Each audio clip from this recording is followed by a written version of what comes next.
स्वागत है। दोस्तों, हर वर्ष भाद्रपद मास के शुक्ल पक्ष की पूर्णिमा तिथि से आश्विन मास के कृष्ण पक्ष की अमावस्या तिथि तक पितृपक्ष मनाया जाता है। इस साल पितृपक्ष 29 सितंबर शुक्रवार के दिन प्रारंभ हो रहा है और 14 अक्टूबर के दिन पितृपक्ष का समापन होगा। पितृपक्ष 16 दिनों तक चलते हैं। इस दौरान मनुष्य को पितरों की संतुष्टि के लिए उपाय अवश्य करने चाहिए। जो भी पूरी श्रद्धा से अपने पितरों की मुक्ति की कामना करता है, उसके पितृ उसे सुख समृद्धि का आशीर्वाद प्रदान करते हैं। हमारी संस्कृति में पूर्वजों का आशीर्वाद प्राप्त करना बहुत ही आवश्यक होता है। पितरों के आशीर्वाद के बिना मनुष्य का कोई भी कार्य सफल नहीं होता है। जो पितरों का श्राद्ध नहीं करता है, उसका कुल नष्ट हो जाता है, और जो अपने पितरों का श्राद्ध तथा तर्पण करता है, वह संसार के सभी सुखों को प्राप्त करता है। भगवान विष्णु से वरदान प्राप्त करके मनुष्य के सभी पूर्वज पितृपक्ष के दौरान उन्हें आशीर्वाद प्रदान करने हेतु पृथ्वी पर आते हैं। वे अपने प्रियजनों द्वारा सम्मान प्राप्त करके बहुत आनंदित होते हैं तथा उनके द्वारा बनाए गए भोजन से संतुष्ट होकर समस्त पितृगण अपने प्रियजनों को आशीर्वाद देकर पुनः पितृलोक में लौट जाते हैं। किंतु यदि कोई मनुष्य पितृपक्ष के दौरान अपने पितरों का आदर सत्कार नहीं करता है, उन्हें भोग नहीं चढ़ाता है और उसके पितृ रुष्ट होकर ही लौट जाते हैं, इससे मनुष्य को पितृ दोष लगता है और पितृ दोष के कारण मनुष्य को भयंकर दुखों का सामना करना पड़ता है। गरुड़ पुराण के अनुसार किसी तीर्थ स्थान पर पितरों के तर्पण और श्राद्ध का विशेष महत्व होता है। ऐसी मान्यता है कि गया और बद्रीनाथ या प्रयाग में श्राद्ध करने से पितरों को मोक्ष की प्राप्ति होती है।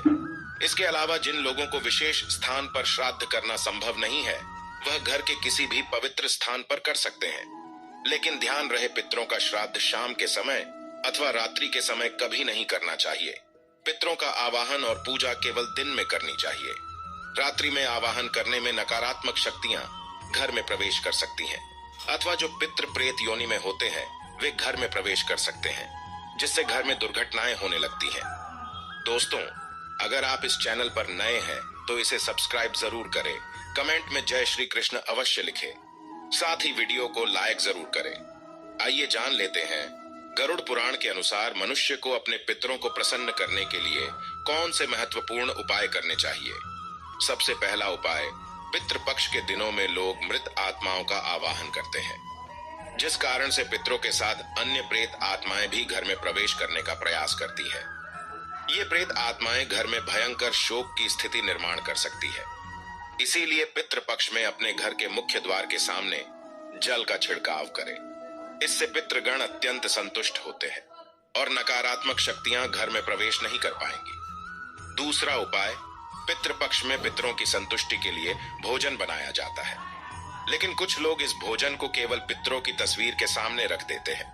पितृ इस भोजन को ग्रहण नहीं कर पाते, इसीलिए आप थोड़ा सा भोजन गौमाता को, कुत्ते को अथवा कौवे को अवश्य खिलाएं, जिससे यह भोजन आपके पितरों को प्राप्त हो सके। तीसरा उपाय, पितृपक्ष में पितरों को प्रसन्न करने के लिए उनकी तस्वीर के सामने शुद्ध घी का दीपक अवश्य जलाएं और अपनी भूल के लिए क्षमा मांगकर उनका आवाहन करें। आपके पितृदेव आपकी सभी गलतियों को माफ करके आपको आशीर्वाद प्रदान करेंगे। चौथा उपाय, यदि आप किसी कारणवश पितृपक्ष में श्राद्ध आदि कर्म न कर पाए, तो पितृपक्ष में दक्षिण दिशा में पितरों के लिए एक दीपक जलाएं, गौमाता को रोटी खिलाएं और आप जिस किसी भी स्थान पर मौजूद हो, दक्षिण दिशा में मुख करके अपने पितरों से क्षमा मांग ले। पांचवा उपाय, भगवान श्री कृष्ण कहते हैं, जो मनुष्य अपने मृत परिजनों के लिए तिल का दान करता है, वह समस्त पापों से मुक्त होकर वैकुंठ में जाता है। इसीलिए अपने पितरों का आशीर्वाद पाने के लिए आप पितृपक्ष में तिल का दान अवश्य करें। छठा उपाय, पितृपक्ष में भूल से भी नीम का पेड़, बरगद का पेड़ और पीपल का पेड़ नहीं काटना चाहिए। इससे मनुष्य को पितृ दोष लगता है। पितृपक्ष में सर्प को मारने वाले व्यक्ति को भी पितृ दोष का सामना करना पड़ता है। पितृ दोष से बचने के लिए पितृपक्ष में एक पीपल का वृक्ष अवश्य लगाना चाहिए। इससे सभी दोष समाप्त होते हैं। सातवां उपाय, पितरों को प्रसन्न करने के लिए पितृपक्ष में तुलसी को तिल मिश्रित जल चढ़ाकर भगवान श्री हरि विष्णु से अपने पितरों की शांति के लिए प्रार्थना करें और ओम नमो भगवते वासुदेवाय नमः इस मंत्र का उच्चारण करें। इससे आपके समस्त पितृगण जिस किसी भी स्थान पर होंगे, उनकी आत्मा को शांति प्राप्त होगी। 8वां उपाय, यदि आपको आपके पितरों की मृत्यु की तिथि पता नहीं है तो आपको पितरों के लिए सर्वपित्र अमावस्या के दिन श्राद्ध कर्म करने चाहिए। सर्वपित्र अमावस्या को पीपल के पेड़ में काले तिल, सफेद फूल तथा चंदन चढ़ाने से पितृदेव संतुष्ट होते हैं। आइए अब जानते हैं गरुड़ पुराण के अनुसार ऐसे वह कौन से व्यंजन हैं जो आपको पितरों के लिए बनाने चाहिए। सबसे पहले है दूध और चीनी से बनी खीर।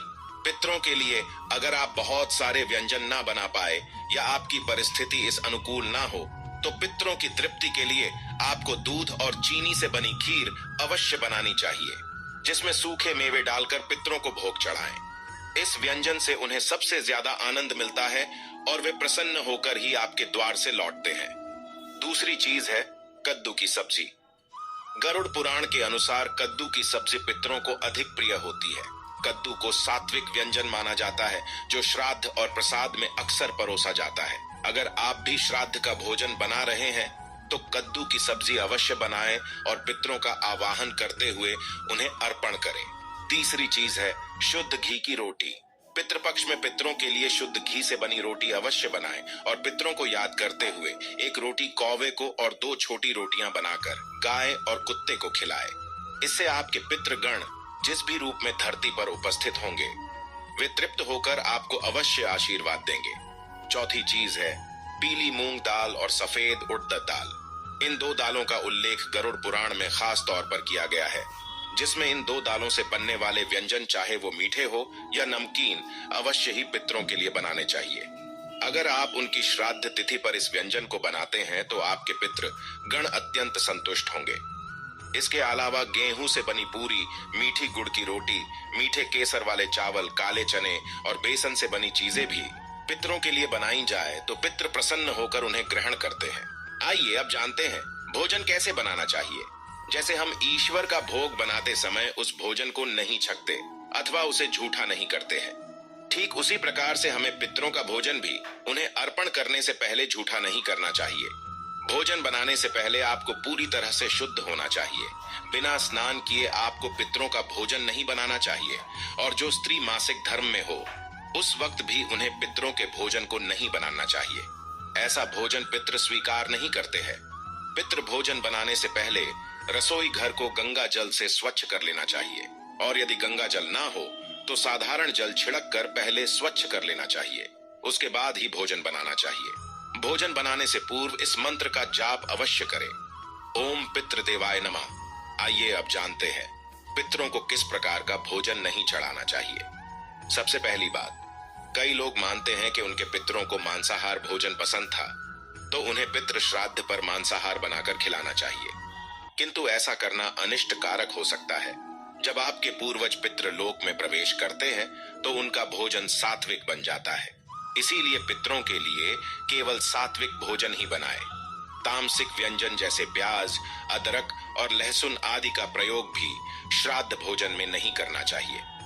ऐसा भोजन पितृदेव स्वीकार नहीं करते हैं।